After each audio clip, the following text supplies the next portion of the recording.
everyone, and welcome to Walford Weekly, your weekly EastEnders podcast. This week we'll be discussing the episodes broadcast in the UK on the BBC from Monday the 22nd to Thursday the 25th of March, as there was no Friday episode again this week because of the Six Nations Rugby.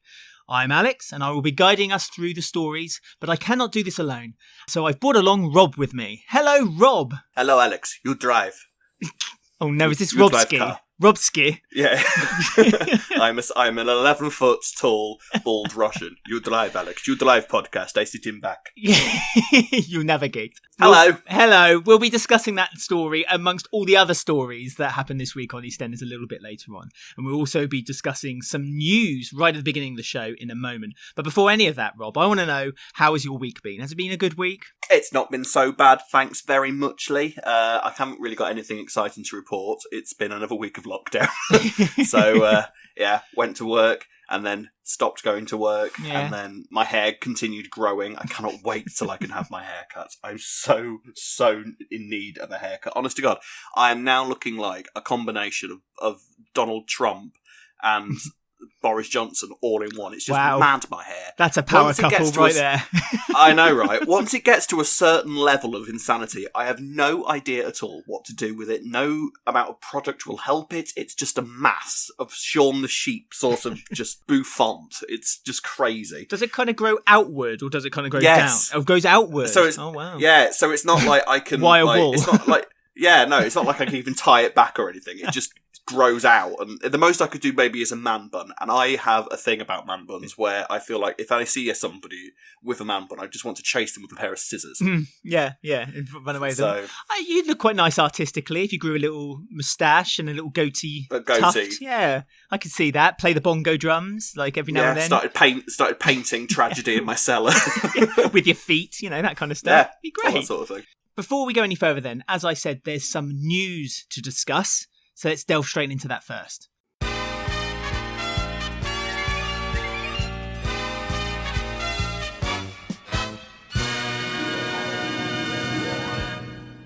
So it was announced last night that Only Fools and Horses star Sue Holderness will be making a brief appearance on the soap as a love interest for Billy Mitchell.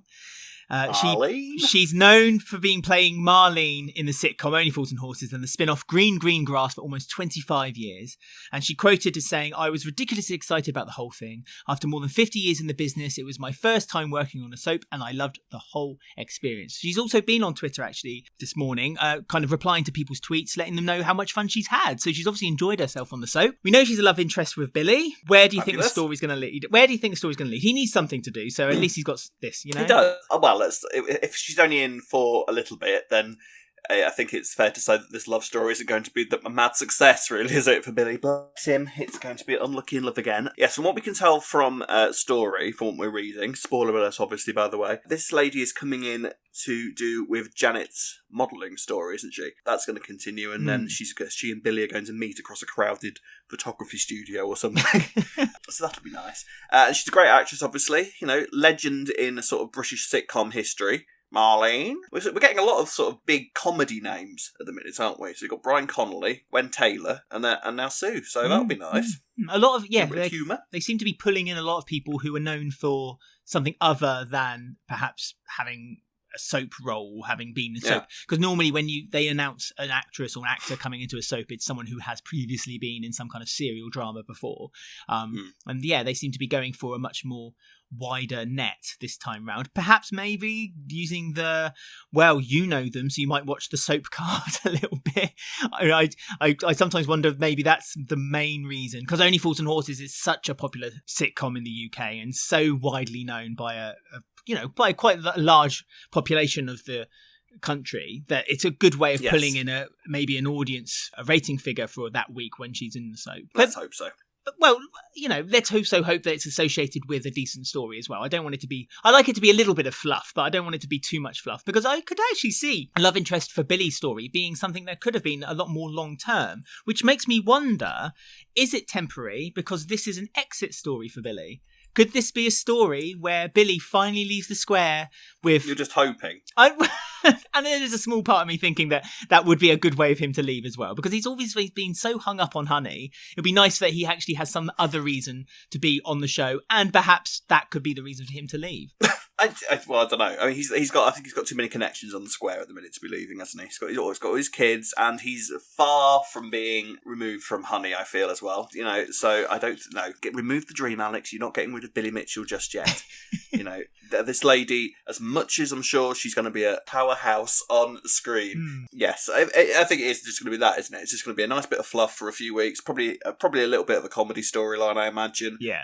But at least we know that it's going to be done well with an actress who knows her stuff.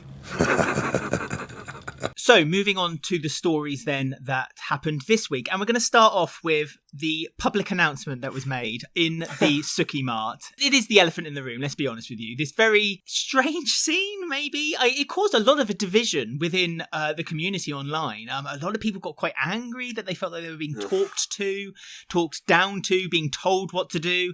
There were rumours that did Boris Johnson pay the writers of EastEnders to put this scene in there? Did Boris Johnson write it? Yeah. I mean, I thought it was pulled straight out of a conversation you see on Facebook. Anyone who doesn't know what we're talking about the scene between Suki, Patrick and Karen. I mean, we have to talk about it. I know we are going to have a discussion about one scene, which I think is the first time we've ever done on the podcast. Yeah, one scene. This one scene where basically they discuss about having the vaccine, and Suki and Patrick are all up for it. Suki calls it her superpower. She pushed her chest out and she said, "It's my superpower." And Karen's very against it. Karen doesn't, but she's been reading all the, shall I say, nonsense that's online about it being dangerous. And I mean, before anyone starts getting angry at us, this is an opinion that I believe that the vaccine is for the good. And there's a lot of information and facts that back me up on that. However, if you believe otherwise, all power to you. Go ahead and do what you like. But you can say that nicely. I would say that if you need to be told by a soap that taking a vaccine that might save people's lives is a good idea, then there's nothing we can say to you. In our opinion, that's also another take. What did you think of the scene? Did you enjoy? I thought it was quite inserted. Something else to be happening entirely, and then you'll have three random characters discussing that day's cricket or something random like that. So it did have that sort of air to it. I thought it was quite funny. I did enjoy Karen talking about like not having this vaccination because I don't know what rubbish that's in it. 20andMe fags at Suki, which is totally reflective of what people are actually doing these days. These are the people that will refuse to wear masks and will refuse to have any sort of vaccination, but will quite happily buy 20 Lambert and Butler, inhale on them all day long. So it's not like Karen's views are exactly rare around the UK at the minute. That's why I said it felt like it was pulled from a Facebook conversation. I could see that on Facebook, literally verbatim. Well, if I may, Alex, I did tell you about this. I'm not even going to call it an argument with anybody on Facebook. When obviously after the scene had aired, people went on Facebook and somebody, I'm going to call them Angela because that's her name. So she commented saying she turned off because she didn't like being preached at by Suki. Now there is a point there. There is a point there that of all the characters they could have used to sort of give the good guy's view of it, which clearly was supposed to be Suki's role in that scene, Suki was a interesting choice. You'd have thought maybe that if this scene had happened in the Vic and it had been Mick having this conversation, or Kathy, or anybody, anybody that wasn't pretending that they had cancer to their family a few months ago. Do you know what I mean? Like a slightly less villainous role. That I can understand. All right, I sort of see that viewpoint, but that's fine because that's from a character perspective, and I understand that. But then to be saying that, and I quote, to be preached at and told what to do, it made me turn off. I replied to her saying, you turned off because 3 fictional characters were talking about the vaccination?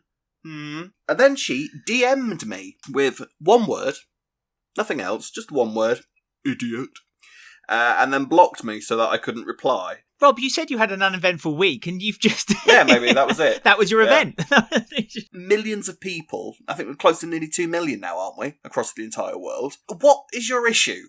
So we've got a vaccination that's approved by the World Health Authority. Where's your issue, apart from the fact that you clearly just want to stand up and...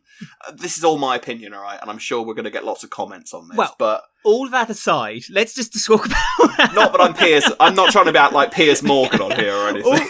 All that aside, though, let's just talk about maybe in the context of the soap. They've been making a point that they're not trying to reference the coronavirus that often on the show, and the parallel universe, and that it's not, and they don't wear masks, and you see a hand gel now and then, and they don't talk about it very often. And then this scene was inserted. That's true as well. Yeah, that is true. I think that's that's the point. I think for a lot of people, perhaps it felt a little bit like, there were lots of people out there, don't get me wrong, and you're absolutely right, who were very vocal at the fact that they felt like they were being preached to by a TV show, and it happened to be on the BBC, so everyone straight away jumps on the bandwagon of defund the BBC. Yeah, exactly, and they straight away believe that they're all Tory brown nosers, and they're all doing it because they all have to beat to the drum of Boris.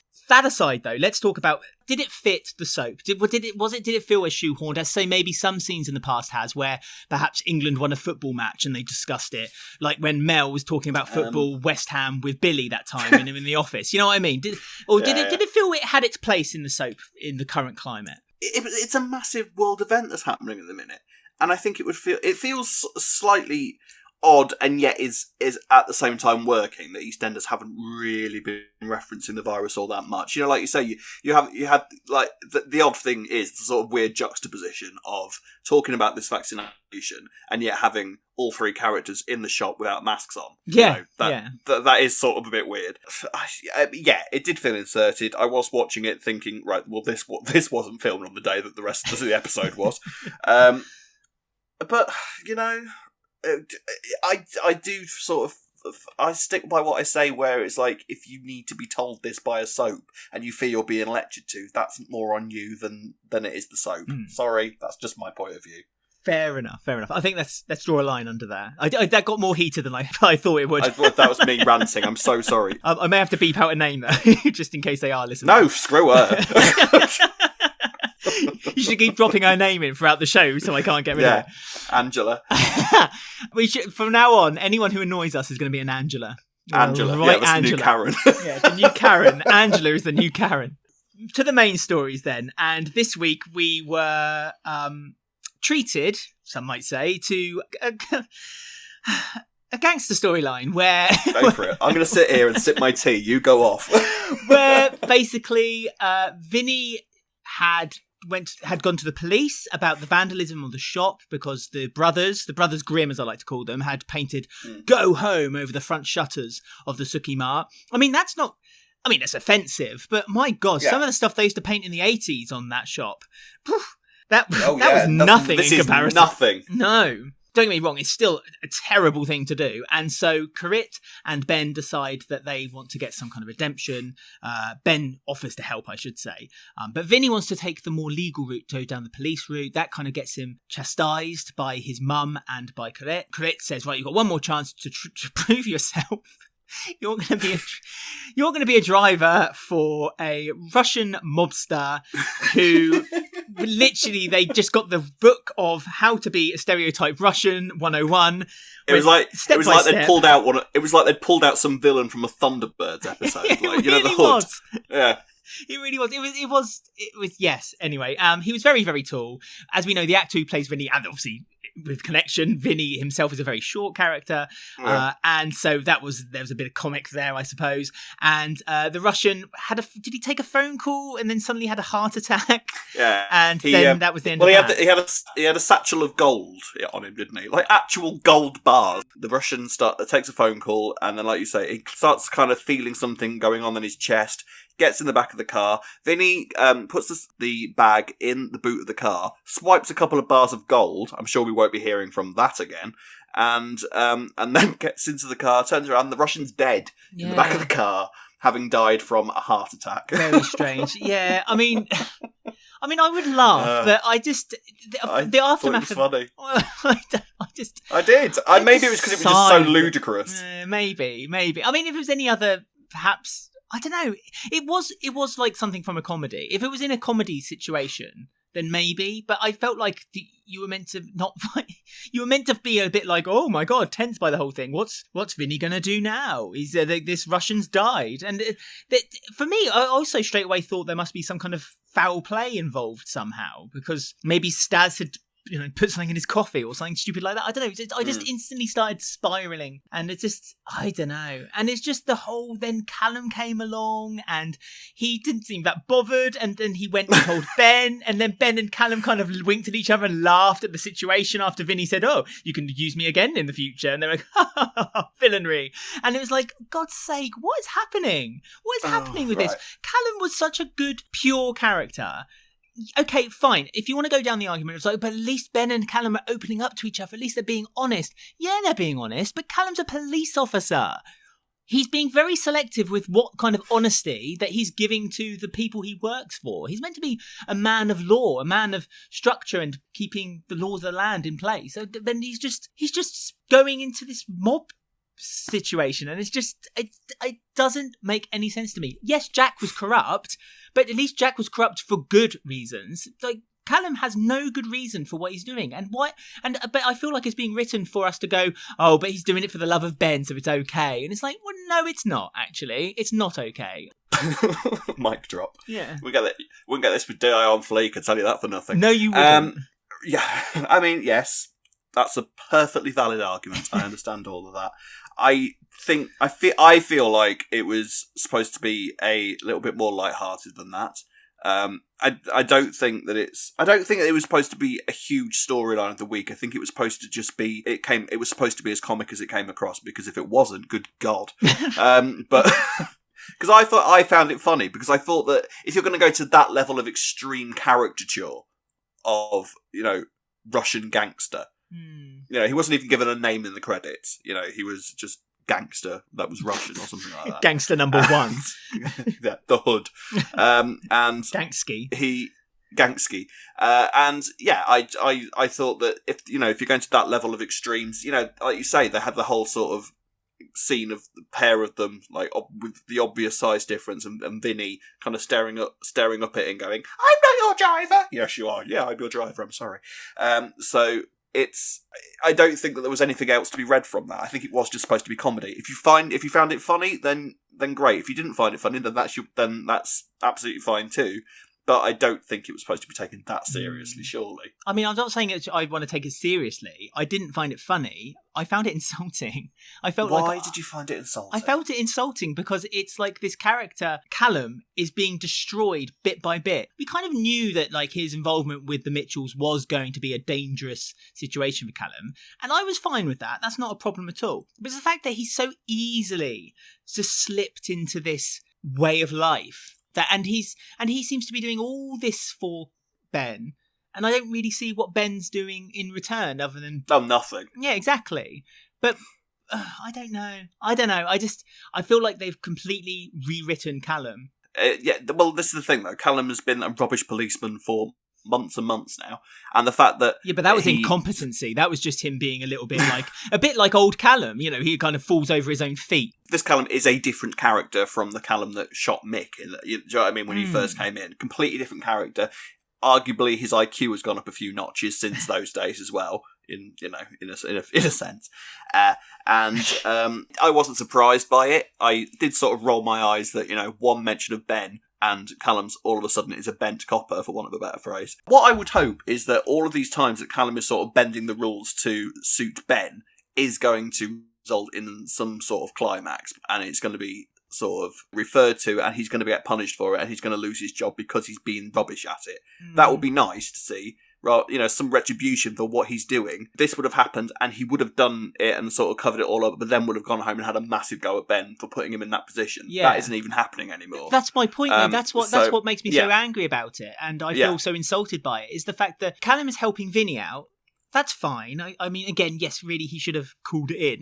He actually used the line, I won't report this yet. And it's like, well, but you had no trouble reporting Kush a few months ago. You had no trouble reporting Frankie a few months ago. It's the fact that at the end of the scene, when Vinny kind of made that little jibe between Ben and Callum kind of looked at each other and went, "Oh, that's Vinny," and kind of smiled at each other. And it's like, so now Callum is part of the Mitchells and part of gangster stuff and has ruined the character.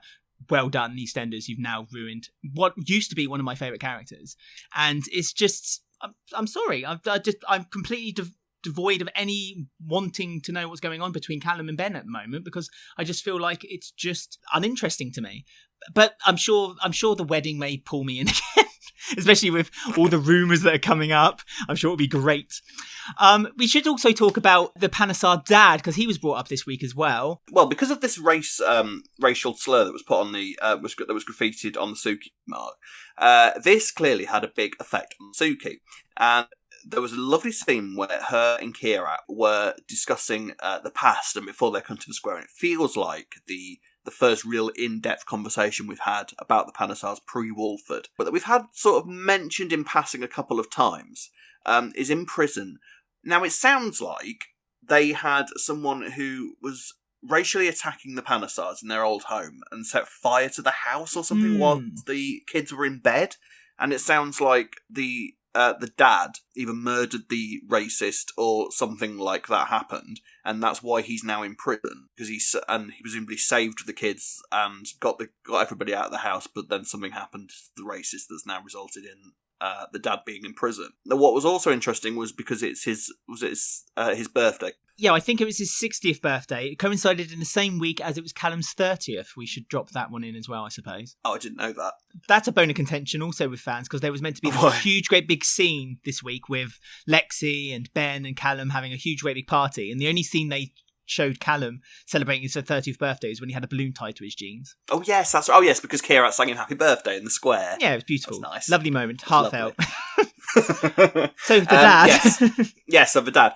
Now, so yeah, this is interesting. But you get the sense that there's something else going on in the background, because Kheerat wanted to visit the dad. Do we know this dad's name at all? We don't. We only know there's an Uncle Roger. The whole time I kept watching this Uncle scene, Roger. Every time I kept watching this scene, I kept thinking about Uncle Roger. And because they said he started a fire, but then they kind of gave a clue of that actually he didn't start the fire, someone else did it, and he took the rap for it. So I was wondering whether that was the reason why he was in prison.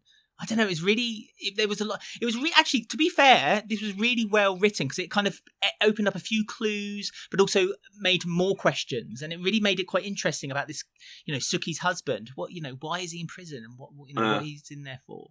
I did find that really interesting. Yeah, and there's Kheerat wants to go and visit the dad in prison for his 60th, and Suki's immediately kind of like, no, the best thing you can do is if you want to give your dad a decent birthday present, then you keep the business going, you keep the family going, you don't need to go and see him. So there's clearly some secret there that Kheerat doesn't know about, which let's hope is sort of looked at in the next couple of weeks. But for me, the Panesars are the most interesting, are my favourite aspect of the show by far at the moment. Oh, 100%. I love I love them as a unit. I love the intrigue behind them.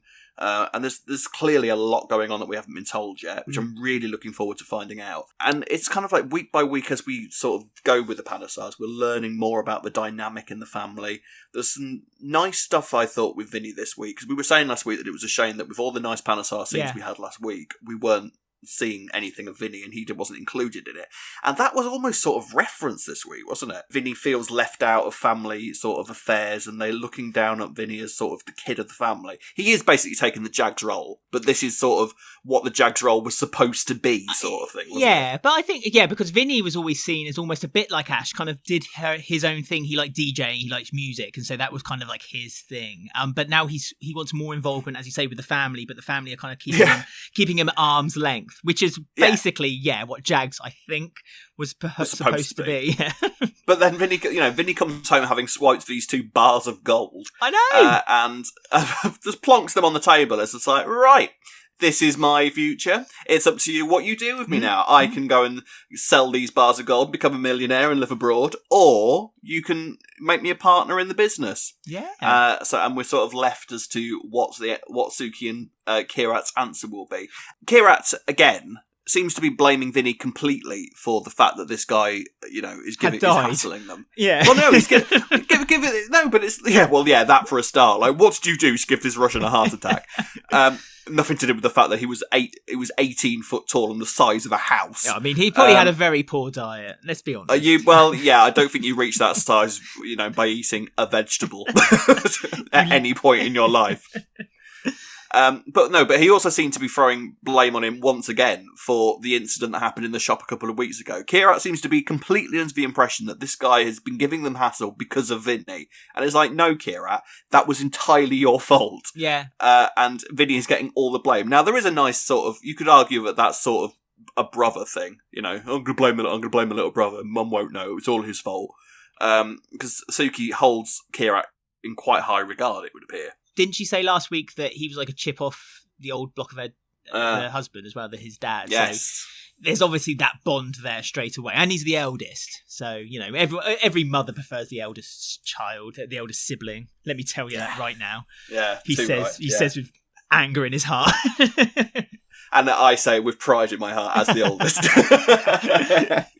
This is the thing, you know, you've got it went from the sort of mad Russian story, which you hated, to leading into something that we both quite enjoyed with the sort of Suki and Panesar general dynamic. So, you know, was it worth it? The payoff for having to ordeal the... Yeah, it was fine. I mean, like you say, the Panesars are by far the most interesting story. You could argue it's because they're the newest family on the square, so there's still a lot to learn about them, still a lot to delve into. Although I say the newest, they've been in over a year now. And this is the first real sort of exploring we've done with them as a family unit.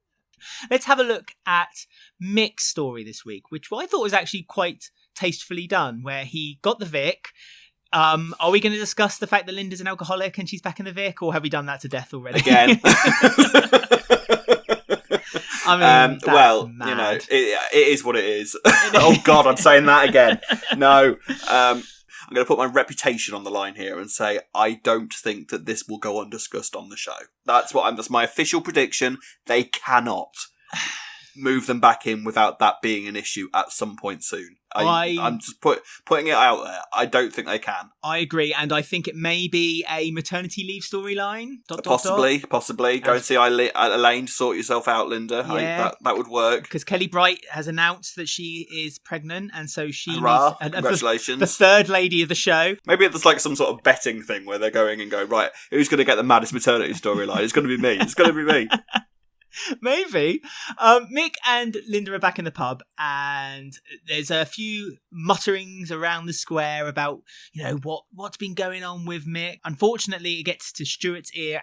Come up with a plan where Stuart wants to get revenge on Kate by kidnapping Frankie. This was nuts. Yeah. For a start, I want to sort of discuss the fact that everything that happened New Year's Eve, which we are both in agreement was a phenomenal episode where you had that big confrontation between Mick and Katie, and then it sort of led into Shirley finding out and punching Katie in the square. We haven't seen Katie since then, and now it seems that Katie's been arrested off screen. Yeah. And are we ever going to see Katie again? And is this the end of the story? This story, which again they had every opportunity to explore and to delve into, and and you can't use an excuse that COVID made it cut short, because you cannot use that as an excuse. No, because it started in COVID. It started in COVID, and it's not a story that needs necessarily a lot of action attached to it. It can be very much just sitting down at a table and having a talk and having a discussion about it. And maybe show a few scenes with Kate talking to Mick again, or Kate talking to Stuart, talking to Frankie, sorry. So there's no excuse. And I know exactly what you're saying. There's no excuse for them to cut this story short. And it's, again, we're getting into the realm of it would be quite insulting to people who have kind of felt like they've been able to open up a little bit because of this story, to then say, oh, she got arrested and they've had the court case and that's the end of it. Oh, Frankie's moved into the Vic, by the way, the end. Okay. Yeah, the aftermath has not followed up what could have been, what was an excellent beginning. Yeah. I mean, this was the story that they literally ran around for weeks and weeks and weeks. Yeah, maybe we're going to get some court scenes. I love a court scene. It feels like we haven't seen EastEnders. When was the last time EastEnders did court scenes? Apart from Whitney stuff, the Whitney stuff. That's right. You know, when they had the Britain's Got Talent virtual panel on. Yeah.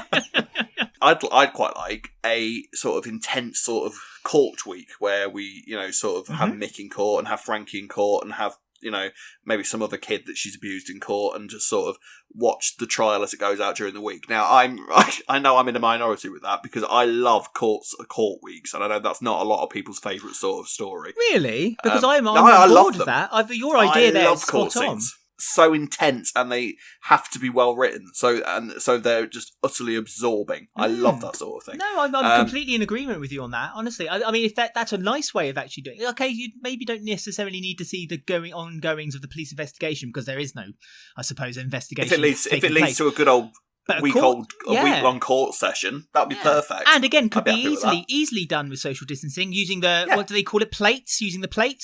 Easily done. Yes. I say easily done. Shots. Look at me saying, it's easily done. Do it in 10 minutes. Off you go. Off you go. Sort it out. Go on, do it for us right now. Go on, off you go, production crew. But you know what I mean? It can be done. It could be done. Yeah. And that'd be a lovely kind of outcome. There's more complicated shots that they've managed than I would have thought. Stuff going on in court, and you don't have to have a massive jury there or anything, and it's doable. So that would make that absolutely fine. Go for that, please, EastEnders. That would be brilliant. We'd love that. Fair enough. Did you like the scene at the end of the week where Frankie and Mick and Linda kind of had that bonding session? That was nice. Yeah, and Frankie and Mick saw that they were very similar, and that they're starting to build a relationship now, a father and daughter relationship. Frankie now lives in the Vic. So we're clearly over the era of Sharon. We're now officially, knee deep into the next sort of Carter era of the Queen Vic. Because if Sharon never happened, Sharon wasn't even in this week, was she? So we haven't seen Sharon. We haven't seen Sharon sort of moving on to her new property or anything like that. No. So that's done. See you later, Sharon. and obviously now they're setting up the sort of, spoiler alert for Nancy's return. There's clearly going to be some sort of rivalry between Nancy and Frankie because Frankie's moving into Nancy's room. Oh, yes. Nice. I didn't spot that. Well done, DeRoll. Well, so that's that. Because the thing is, let's try and think about this. When Nancy was last in it, she had her and Whitney quite often at loggerheads, weren't they? And Nancy's quite a good jouster. I remember Nancy kind of being quite good with sort of the argument scenes. So I can see, and Frankie's got some, what's the term I'm looking for? Some spunk about her, shall we say? So I couldn't think of anything else. Has a bite. There we go. Let's go for that. So that's going to be. I think that's going to be quite a good sort of rivalry between the two, jousting for Mick's affections because. Apparently, the kids now know what's been going on. Yes. Where Mick and Linda went away and they've spoken to all the kids individually. Did they go to New Zealand to go and see Nancy? Surely not. Well, everyone else seems to be travelling to different places around the world. Why not the Carters? Why not? Yeah, I think they did. They They went to New Zealand. So, because they said Johnny sounds like was a very expensive family counselling session. Yeah, very expensive. Because I'm sure they said Johnny was out there too. Never seen Johnny. Yeah. They've seen Johnny and seen Nancy, and they've spoken to Lee, yes, who apparently is having quite a lot of difficulty adjusting to it. So really good to see Lee back, hopefully. If we're in sort of Carter era Mark II, then it would be great to start building them up again. So you've got Frankie, Mick, Linda, Nancy. Let's bring Lee back, and start building up the family unit of the Carters. Dare I say Aunt Babe? Yes, dare you say it, and yes, please. I mean, I like her. Don't get me wrong. I like Annette Badlands in Midsummer Murders. She's a great character, but she doesn't need to be there all the time. No. She can come in and out of EastEnders. I will defend the point that Babe's storyline felt unfinished. She should come back. She put a curse on that pub, and my God, it worked. It was bad enough before, and then that curse literally wiped out to 11. So if anything, it's Babe's fault, or everything that we've complained about ever since then. 100%. If you want to know what's happening at the moment, just blame Babe. And so yes, Stuart and Frankie. Now Stuart basically overhears Mick. Well, it's one of those scenes where Stuart overhears and gets the wrong impression and decides that Frankie is partly to blame for Mick's abuse because he discovers that Mick was abused by Katie when he was younger because he gets a phone call from somebody and finds out that Katie's been arrested and then decides to take Frankie to the car lot. And what his plan was from there, I'm not entirely sure. He said that he was going to... Because if Katie's been arrested, then she wasn't going to come to the car lot and deal with Frankie, was she? So I'm not entirely sure what his plan was. Well, I don't really know, because she said he needed her help to sell a car to someone. So presumably he kind of indicated that perhaps the person he was selling the car to was deaf. Also, yes. As you say, I don't know if Stuart works at the car lot. Jay works at the car lot now after working the funeral parlour. So how does Stuart get the keys to... I have no idea. Yeah, this just doesn't make any sense. Again, why couldn't they just written that Stuart needed someone to help whilst organising a funeral? It would have made sense. It would have been a situation that Stuart could have worked in. Rainie could have been hovering around too for a little bit of giggles and whatever. But it just, mad. What happened there? Ultimately, Mick kind of bursts in, saves Frankie, sends her to the Vic, and then tells Stuart everything that's going on. Now, the Mick and Stuart relationship is always really interesting, I think, because it feels like they're trying to sort of lessen what Stuart actually did to the Carters during his first year on the show. That's happened throughout the whole show. They're trying to, quote, lessen what Stuart had done in his first year of the show. Stuart absolutely put the Carters through hell for an entire year. Tried to nearly... it wasn't far off raping Linda at one point. It seems like all of that has been a little bit brushed under the carpet. You can sort of see that there's you can sort of see that there's a sort of spikiness between them. It's been stapled under the carpet. It's just been put under the carpet and then glued in. I know, but it's like none of the Carters seem to be absolutely thrilled by Stuart's presence at any point. But, he's allowed in the Vic to drink. That's fine. That's done and dusted. And now you've got Mick and Stuart sitting there talking about Mick's secrets and all of that sort of thing. It doesn't feel like there's been that moment of Mick and Stuart talking about their relationship. It feels like it's just sort of slowly grown into this state of tolerance between them. Yeah, because they're being like quite slightly unwarranted tolerance. Well, they're being quite friendly to each other. And even after Stuart had done what he did to Frankie, Mick didn't seem to have this anger toward him. He kind of almost opened up to him and said, well, you know what? This all happened because, and then kind of told him the whole story. He allowed Stuart to then be part of the story with him. And so I think, but don't quote me on this, that Stuart and the Carters are now okay? And that Linda forgives them and Mick forgives them? Maybe. The thing is, what this did was sort of kind of bring back paedophile Hunter Stewart, and it had a sort of flash of, like Stewart insane again as well. It was like literally sort of old Stewart was back for a little bit this week, wasn't it? But then he was chasing the wrong person. I mean, if he's got a problem with what Katie had done, then fine, chase Katie around when she's maybe out on bail or whatever, this, that, and the other. But why Frankie? Why go? I don't know why. Well, no, because I think he was using Frankie as bait, wasn't he? Essentially. But it was just a tool, wasn't it, for the writers, just so that Stuart then had to discover that Frankie was Mick's daughter. So that's it. It just it felt a little bit like there you go, it's in. Then now he knows. I didn't really see it like that. I just I didn't think it was that badly handled. I just thought that the thing is that's the main thing for me. It just feels so weird now that Stuart and Mick and Linda are just so tolerant. Like the Carters are so tolerant of Stuart, because it's not like they've had a scene where everything's okay because of something that's happened. It's like they've sort of just accepted Stuart slowly but surely, and it's like because Stuart just hasn't done anything bad for a while. Do you know what I mean? Like that feels a bit weird for me. It's like Stuart's behaving himself, so the Carters aren't punishing him with banning him from the Vic. He hasn't tried to rape Linda for a while, so you've been a good boy, so yes, you can have a pint in the Vic. It feels a little bit weird. Do you know what I mean?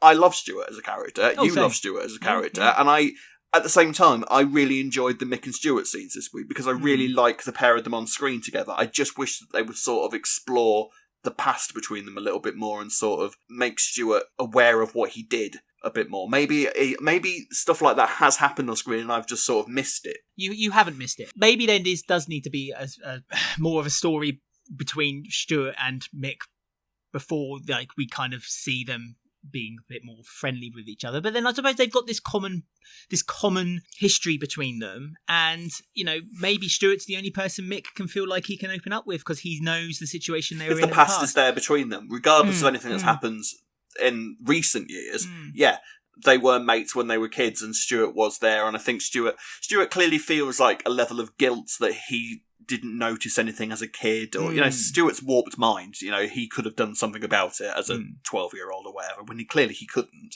because Katie's much cleverer than your standard 12-year-old boy who wouldn't have been aware of that sort of thing at that age. That sort of thing shouldn't even be aware for a 12-year-old to be thinking of. So, and that's I think what Katie sort of works on. that's my only complaint about it. I did enjoy the Stuart and Mick scenes, and I wouldn't mind seeing the Stuart and Carter dynamic being explored a lot more. Just don't pretend that Stuart's first year didn't happen. would be my only thing. And also the Stuart and Rainie dynamic is becoming increasingly hilarious because Stuart will sit there and say something absolutely psychopathic, and Rainie will just sort of nod, go, "Yeah, you're right, babe. Yeah, that's fine. Yeah." It's so mad. Stuart and Rainie were perfect for each other, and that they always should have been together. For the moment that I saw those scenes with them where Stuart was kind of being a bit abusive toward Rainie at the time, when wasn't she accusing him of stealing money from Dot? God, this is going two years ago. Yes, and that's right. how they kind of. And I just knew from that very moment there was a spark between those two characters that they were just perfect for each other. And so I'm so glad that Stuart and Rainie are together. And they seem to be because they are so destructive, they seem to be one of those couples that I think they will never break up because they can't do anything worse to each other than they've done to other people or they've done to themselves. Yeah, exactly. Like an affair, I think, is below them as characters. Oh, it's nothing to them, isn't it? In terms of, yeah, but what I mean is, I feel like an affair story is beneath their stature as a couple on the show. Do you know what I mean? Don't tarnish them with something as boring as an affair, as mundane. I think. Absolutely. If you're going to try and break up Stuart and Rainie, then it needs to be an absolutely mental story. Yeah. And there's new promo pictures of Rainie out. Some of the cast have had new promo pictures done, and Rainie's had one. Oh. So Rainie's around for a bit longer, otherwise you wouldn't have a picture done, would you? Absolutely. I'm so happy that the actress is staying on the show as well, because she's always just kind of delved in, come out. Yeah. And honestly, from the very beginning, when Rainie was first introduced, I just knew Rainie was a good character, and I always knew she was a good character, and I'm just so happy that they've kept her in for this period of time. And long may she reign with Stuart, and I hope they have lots and lots of fun stories together, and perhaps moving away from the Carters a little bit. So, Alex, on to a game for this week.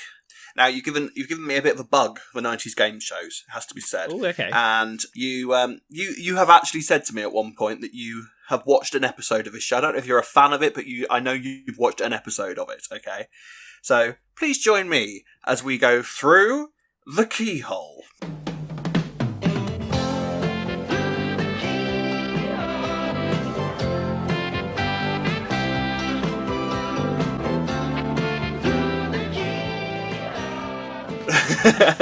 Now, Alex, Through the Keyhole. To anybody that's not aware of this British... I don't know if this is a show that's gone abroad or anything like that. Basically, what's going to happen here is I'm going to take you around an iconic Walford property. Right. I'm going to describe the property to you.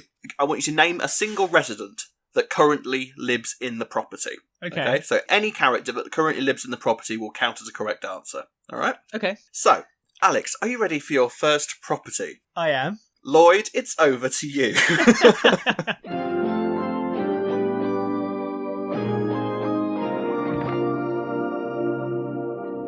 As we walk through the doors of this iconic building, one can really feel the history of somewhere that has been home to almost 60 characters over the years. Immediately when we walk in, you can see attractive red furnishings to match the bloodstains on the carpet, a gorgeous evidence to the violent history of the property. Indeed, a killer constantly overlooks proceedings.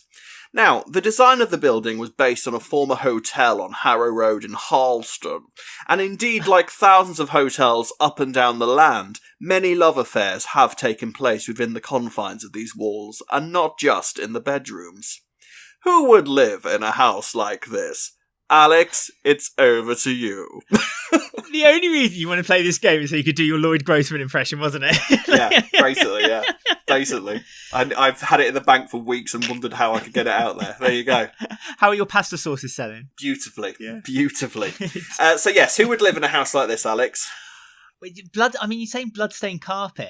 It's been home to almost 60 characters over the years. Oh, okay. 60 characters. And the design of the building was based on a former hotel, and a killer constantly overlooks proceedings. See, I thought it was the Beale house, but now I'm not so... Well, yeah, the Beale house, Bobby Beale. Is that what you're going for? Is that your answer? Yes, it is. Incorrect. Incorrect. I would have taken any of the Carters at the moment. I'm so talking it's about the Vic, Alex. I thought it was the Vic, but okay, fine. You said fine. Yes, fine. I thought that was the easiest one. Fine. You said a killer is currently overlooking the proceedings. Yes! Mick's not a I'm killer. talking about the Queen... Oh, no, he's not, but I'm talking about the Queen Vic the bust. Oh, she's not killed anyone. She's just been a tool in a murder. That's like saying the gun didn't kill people, but the shooter helped. You know, no, the shooter killed the people. The gun helped. Yes. Oh, so the gun isn't a killer, no? No, it's not. It's an inanimate object. The Queen Vic bust is an inanimate object. Yeah, but not by herself. She didn't just grow legs and kind of stomp along the fucking road. It's been used as a murder weapon. It's been used as a murder weapon. By someone else. And it constantly overlooks proceedings. Yeah, but not as a killer. Just as a regal queen. And Queen Victoria had people killed in her history as well. Well, oh, really? Oh, I see. Yeah. So now go on Wikipedia and look at Queen Victoria's history. Clickety-clickety-click. Oh, by the way, I've just found this out. I didn't just find it out. Oh, Queen Victoria had people killed. I never knew that. But no, you weren't certain. You just quickly wikied it and you were like, oh, yeah. I was certain that the Queen had someone killed. No, not having it. Not having it.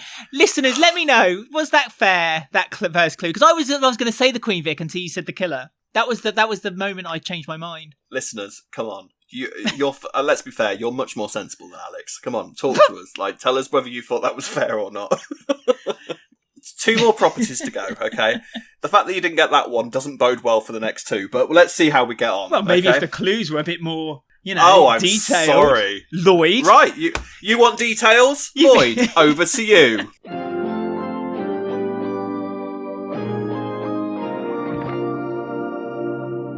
We now move to 55 Victoria Road.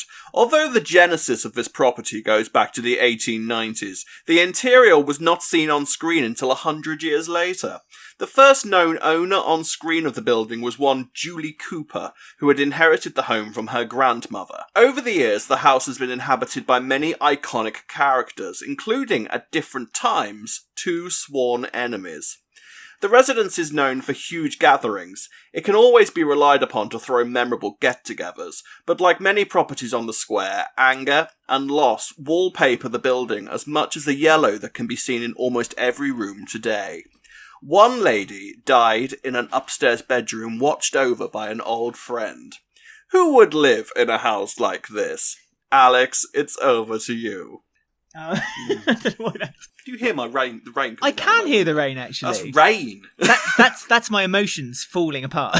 Yeah, I know. You can tell. There you go. It's really bright up here. You should come to the sunshine. I'll just love get my coat. People come for the sunshine. They stay for the haggis. Is it a residence or is it a commercial building? It's a residence. Over the years, the house has been inhabited by many iconic characters, including at different times 2 sworn enemies. And one lady died in an upstairs bedroom watched over by an old friend. And it's on Victoria Road. Yes. Right. I'm going to say Nigel Bates. Currently living in there. I have to say who's currently living there. I explained this at the start. Come on. I want a current resident who currently lives in the house. Sorry. Honey Mitchell. No, the surname would have been right. I was talking about the Mitchell residence. Phil Mitchell would have been an acceptable answer. This was the Mitchell house. Yellow in the living rooms. Wait. 2 sworn enemies. Ian and Phil have both lived there. Right. One lady died in an upstairs bedroom. Right. Peggy died there and was watched over by an old friend, Pat. Yeah. Okay? Yeah. Fairer? He lives on Victoria Road. Yes, well, now the property, it's one of those houses that kind of... The front entrance leads onto the square, but the back entrance, or the other way around, one of them leads onto Victoria Road, and the back road leads onto Albert Square, or one of the other 2, isn't it? Michelle Fowler used to live there. That's lovely. But I was asking for a current resident to live there. Yeah, but and she did live there, you're quite right. I'm certain... Right, fine. Okay, go on, next one. Right, okay. Here's your final property. Lloyd, give us a hand, please.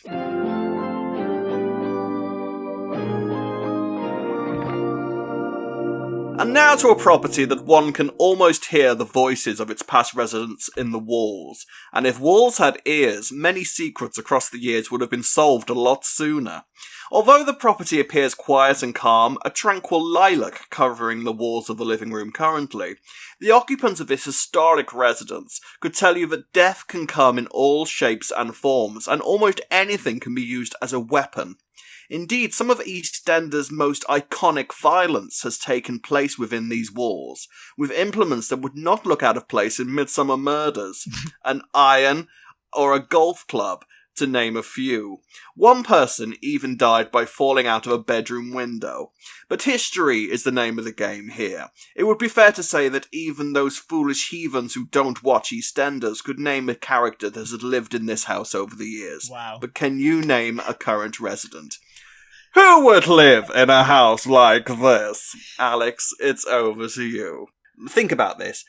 A house where some of the biggest violent scenes in EastEnders history has taken place. With implements of all shapes and sizes. Oh, a golf club. Oh, no. Hockey stick. No? Yeah? You might be right there, actually. Yeah, sorry, it was a hockey stick. Yeah. Right. Is it a hockey stick? It's a hockey stick. Yeah. It is a hockey stick. Right. This just goes back to the whole Queen Victoria bus thing. If you think so, yeah. Well, then I think it's the Beale residence. So, give me a resident that currently lives there. I am going to say... it's because there's so many to choose from. Just use the answer that you gave me wrongly earlier.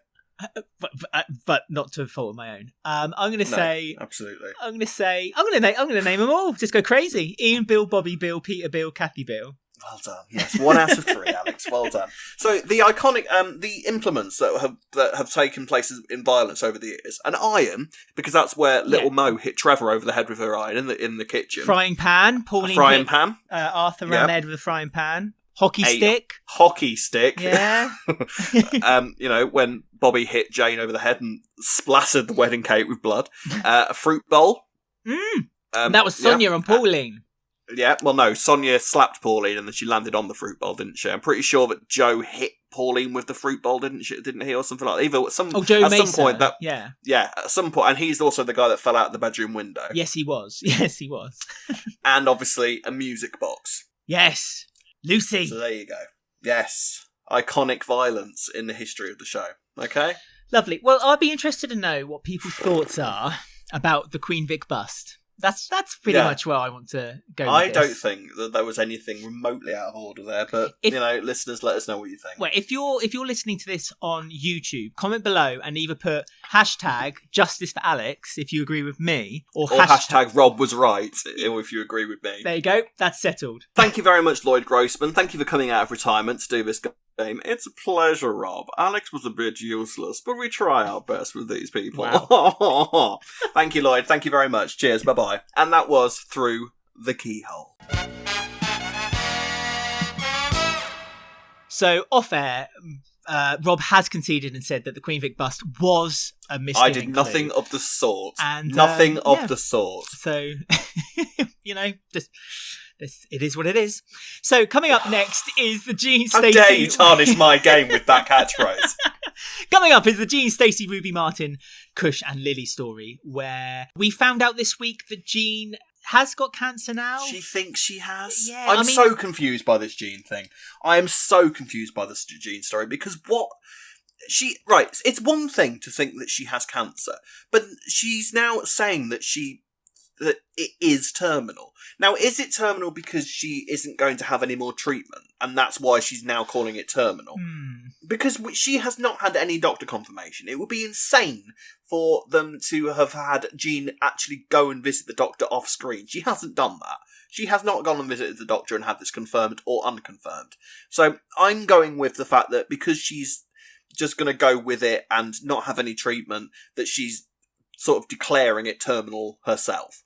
That has to be what's happening, surely. I wondered, when she first said it, there was a little bit of me that thought, maybe Jean is using this as a kind of bargaining chip to Ruby, kind of to convince Ruby to then give up the charges and so get Stacey off the hook. But, I mean, in that scene, and I have to say, if we were rewarding scene of the week, by far. It was a great scene. By great a country mile. That was a fantastic scene. But I'm not surprised because two great actresses were in it. The writing was actually really nice, and it flowed very nicely between them, and they just worked it so well. And just to see Jean get so upset and so passionate that she doesn't want to die while her daughter is in prison.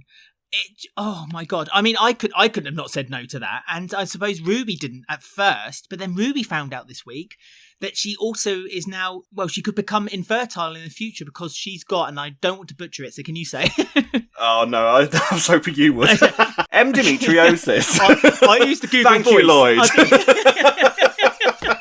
Yeah, Lloyd said it best. Go back to tasting your sauces, Lloyd. You've done your job. Endometriosis. Yeah, that's what Ruby has been diagnosed with, and so although she didn't want children at the beginning, she now badly wants children, but has been told she can't have children. And to be fair, she hasn't been told that she's infertile, but she hasn't actually had it confirmed that she's got it either, but it's looking quite likely that she has. Now, endometriosis is a condition where tissue similar to the lining of the womb starts to grow in other places, such as the ovaries and the fallopian tubes. Endometriosis can affect women of any age. It's a long-term condition that can have a significant impact on your life, but there are treatments that can help. We weren't given a massive explanation by the doctor this week, but it seems to be that it's going to make fertility difficult.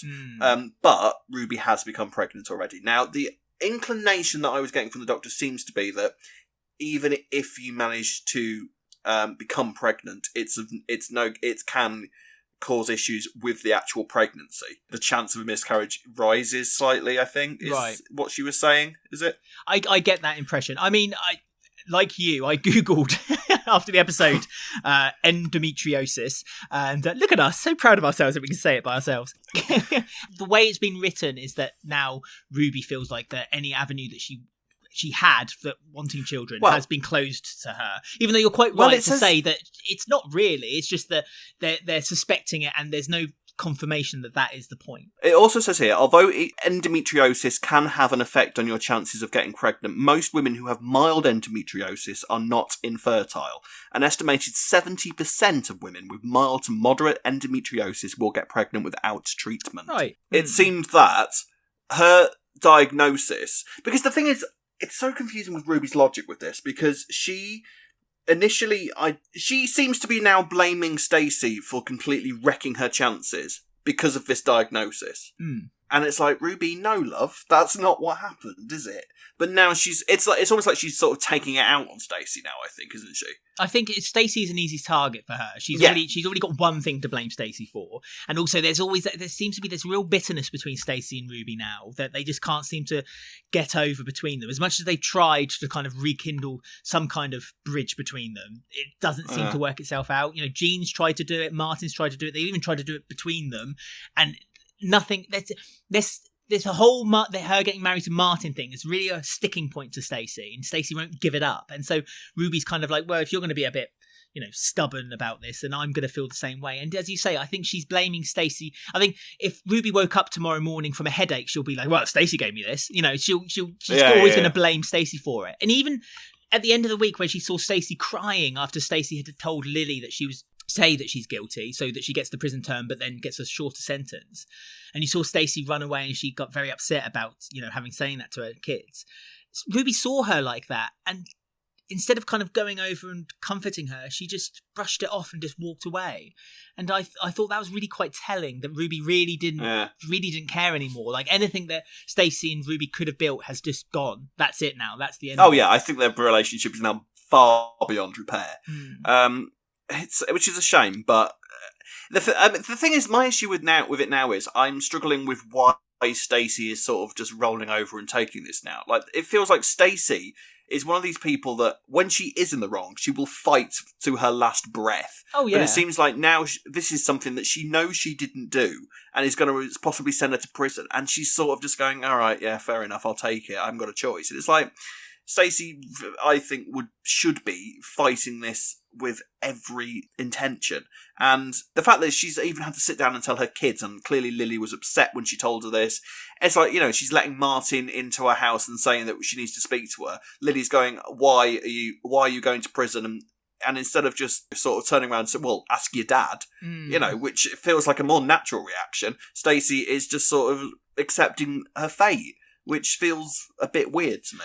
It's hard because this seems to be more about a story of Ruby just having almost some sort of complete mental break, where she is just now she fully believes that Stacey was responsible, which doesn't make any sense whatsoever in terms of what we've been shown. But that seems to be where Ruby's mindset is now. She has maybe convinced herself that Stacey is responsible for this. Presumably, now that this is going to be Lacey Turner's exit story, she's going to go to prison for something she didn't do, and is going to come back with so much anger and so much bitterness, and that's just going to continue for when Stacey eventually returns. Where this will leave Jean and Lily when Stacey goes, that's going to be interesting to see. I feel that Lily's now going to step up to the plate, and we're going to see a lot more of new Lily. I think so, or else they wouldn't have recast. I can't wait. Oh, yeah, really. I'm still not warming to new Lily.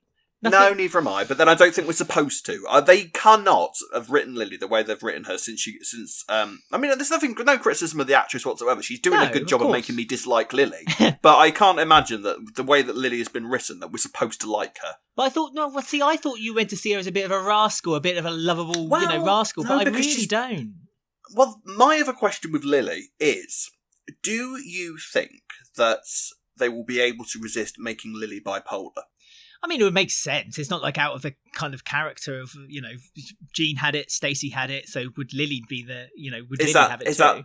Is it more likely that she's going to... I mean, yes, it can be a genetic thing, but is it going to be literally just passed down to any Slater child? It seems unlikely that all the kids that Stacey has, that none of them are going to be bipolar. If you cast your mind back to when Stacey was first exhibiting symptoms, one of the things was that she was becoming extremely materialistic. And you sort of buy things, and you just do things for the rush, and all of this sort of thing. And we've already seen like Lily showing signs that she is, quite materialistic, and that she wants a new eye patch, she wants a new nail varnish. Stacey was saying that when Ruby and Martin were going to take them on holiday, that she was wanting to go dress as go as a Kardashian almost, wasn't she? So that aspect of Lily's personality is there. Now, that's not to say that necessarily means that they're going down the bipolar route with Lily. It could just mean that Lily's being a typical teenage girl who wants all the best things in life. Who knows? But I think that potential is there, and like you say, they've recast her for a reason, and they've put a strong actress in Lily's role, so it'll be interesting to see where they go with Lily. Do you know what? I didn't even think about that story, but yeah. And again, if it's something they are kind of sprinkling the seeds of for a future story in maybe a year or so's time, then absolutely. I mean, again, for a teenage girl, that would be quite good for someone watching it on the screen, because I don't think they tend to do stories like that, other than like mental health with kids is a very, very rare thing to do. Like Stacey was young when she started having these signs, but I think she was about 19, late teens, wasn't she? Very late teens. So it'd be interesting to see that sort of storyline with a kid. But they might not be going down that route at all. I just figure that I just wonder whether they'll be able to resist doing it, and they shouldn't resist doing it if they've got a good, if they're going to do it for the right reasons. But I don't know, it'd be interesting to see. One more story then, and that is Gray, Whitney, and Kush. Gray is tightening he felt like he was tightening his hold on Whitney a little bit this week by constantly giving her reasons for why she couldn't meet up with Kush. Kush had a bit of enough of it, and so decided that he was going to come over with a Chinese takeaway, and they were going to eat it. Yeah. Come over and have a date in Gray's house. Yeah. I mean, okay, I know the way you've toned that makes it sound like it was a bit weird, but actually I thought it seemed fine. I didn't really see what the issue was. It seemed a bit... I know that, Gray's anger is always something that isn't a good thing. I just thought it was a little bit kind of... Like, I can understand why Gray got so annoyed about the fact that he walked in and Whitney and Kush are having a date in his kitchen. Like, why? I mean, yes, she's supposed to be looking after the kids, presumably, so it's a little bit like kind of the babysitter ringing her boyfriend up in like any 80s horror film and sort of going, right, they've gone, come round, and and then the killer does walk in. But I can sort of understand why Gray was angry, only sort of. But then his attitude after that was disgusting, and Whitney has seen a new side of him, I think, now. Yeah, his mask and his mask slipped, for sure. Because Mac has been exhibiting violence at school. Was it just me? They had a very sanctimonious teacher come round. Did you not think? No. I didn't. Did you not think so? No, Right, not fine. at all. I just thought she was like sat there kind of going, oh, well, violence is unacceptable, and I thought maybe that they characterised her wrong, but that was just my view. No, I didn't think that at all. In fact, I thought she seemed quite teacher-esque. She was basically. I just thought it was quite strange that she came round. Anyway, yeah, all right, fair enough. She explained the situation. She said what was going on at the school and kind of explained what the solution would have been, and that isn't Mackenzie having seen counselling now, and they said violence will not be accepted in the school whatsoever. Which is completely right. So Mackenzie has maybe seen some violence portrayed in front of him by his father, and that's why he's seen it as a kind of a solution for why. And it sounds like it's been trickled down from Gray's dad to Gray and now to Gray's son. So this is like the third, because we got a little bit of information that obviously Gray's dad was a little bit wrong too before Chantel, rightly or wrongly, stopped the counselling session and told her, oh no, everything's okay now. Let's stop this now. And so, yeah, it's a bit worrying that Mackenzie is kind of portraying these signs. I often thought when the Chantel and Gray scenes were happening, neither of them would ever, Gray would never keep his voice down. It seemed to me could be completely mad that neither of the kids were aware of what was going on. I've always felt it was a bit of a lost opportunity that they never showed the actual kids in the bedroom listening to what was happening in the house. Like they could have been under the covers together.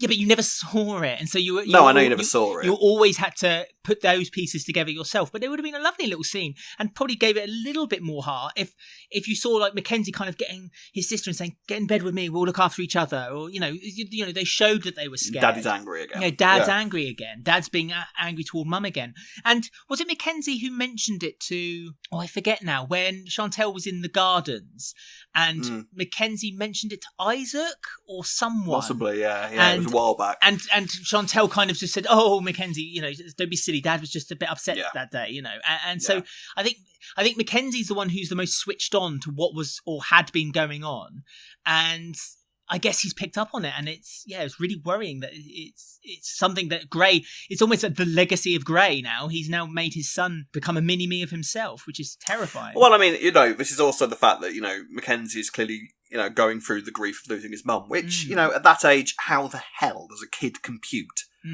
something like that? Again, it's one of those things that a kid should never have to deal with. It's something that's not even on a kid's radar to have to deal with. So. And I don't think it's unusual for a kid of Mackenzie's age to go down that route when they're trying to process grief. I think but yeah, it's worrying now that she, and especially seeing as though this teacher has said that Mackenzie went straight up to a girl and punched her. Yeah, that's slightly worrying. Now, Gray's reaction to that was to bring Mackenzie home and sort of talk to him. And Mackenzie didn't seem that remorseful by it, which is also quite concerning. Perhaps he saw it as in that's what he's meant to do. But then the fact that his dad was telling him it wasn't the right thing to do must be a real conflicting view for Mackenzie to then think, well, yeah, but I know. It reminds me of what my dad used to say to me, obviously not in the same context, but he used to always say, don't do as I do as I say. And I suppose as a child, you pick up on that. And I suppose it's because there's this authority figure. Your father is someone who's teaching you, meant to be guiding you as you reach adulthood. I suppose Mackenzie kind of thinks, okay, well, perhaps that's right. But it did surprise me. And I suppose the writers didn't add it just because Whitney was listening to the whole conversation at the same time. But it did surprise me that Mackenzie didn't kind of look up and say, oh, but Dad, that's how you used to do things. You used to do that to Mummy. And I was a bit surprised. Maybe that is coming at some point. I think this might be one to watch over the next couple of weeks. Because obviously, I think we're in sort of spiral mode at the moment. Well, because his hair's starting to get a little bit hair's ruffled. Mad at the moment. And his top button is undone.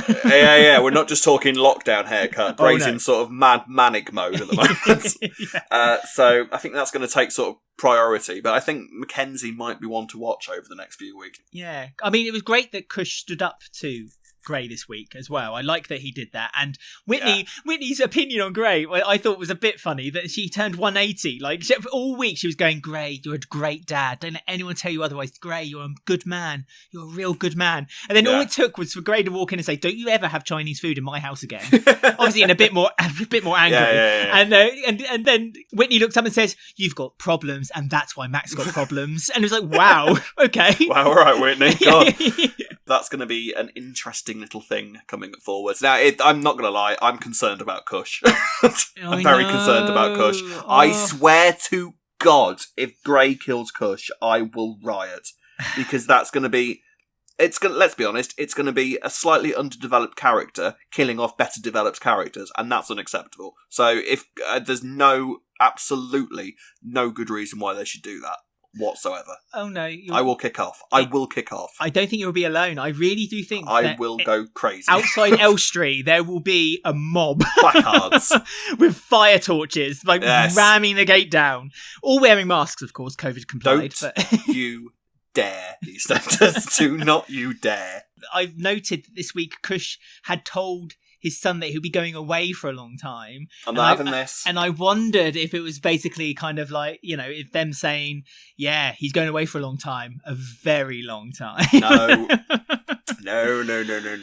Oh, my goodness me. The thing is, I sort of feel like anything can happen at the moment. Yeah, I know. Which also scares me. Although we'll see. There is hope for Tina's return, because Louisa was on TV last week with the same hair that she had when she played Tina. And I am adamant. She's definitely dead. But no I'm adamant. Literally no one believes her. You know what? I would take a fake out now, 100%. Yeah. I would take that fake out. And Take it. I hope it is. I hope it is. But yes, Please. Anyway, one to watch this week. One or two quick comments then. I ain't one to gossip.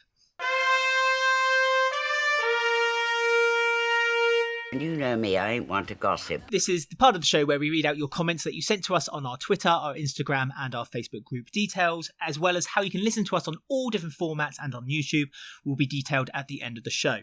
So first of all, on Twitter, at GemmaArcher84 says, I just wanted to let you know I agree with this 100% already. Mob related then. Gangster storylines have never gone down well with the audience. Why do they keep rehashing the same stuff? Well, yes, Gemma. Why do they keep rehashing the same stuff? Because it's clearly that they're stealing storylines from 1994 and 1995 as well. And that, as I said to you off air before we started recording, is when the Mitchell brothers started bubbling along with their kind of underground dealings a bit more. And I'm certain that they're thinking, oh, it worked quite well then, so we'll kind of pull them out and start doing it again. I just feel like I'm immune to the annoyance of the gangster stuff. I really do. It really doesn't bother me at all. Maybe I'm just wrong. Well, in your mind, I am wrong. I don't know.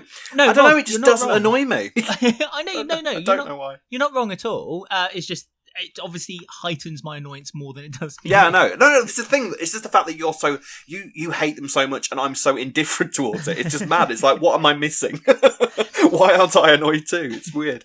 And then Pat Ralph Hanavan says, and I agree with this, by the way, Pat, it was interesting to hear the Panesar's backstory, not as nefarious as expected, and to see Suki so vulnerable, new layers beneath her hard exterior. Absolutely. Yeah, the more Panesar stuff, the better. The Suki stuff is becoming ever more fascinating, and I can't wait to find out more about them. We have now been recording for years on this episode. So we're going to draw it to a close this week and say to you, you can contact us on Twitter, Instagram at Walford Weekly. Find us on Facebook at Walford Weekly Podcast. On YouTube, don't forget to like, subscribe and click the bell to get notifications about our spoiler videos presented by the lovely Ben. You can listen to us on Apple, Podbean, Spotify or any of your favourite podcast sites. You can contact me or Alex at robwalfordweekly@gmail.com or alexwalfordweekly@gmail.com. We'll be back next week. # Queen Victoria was a killer. See you later. Bye.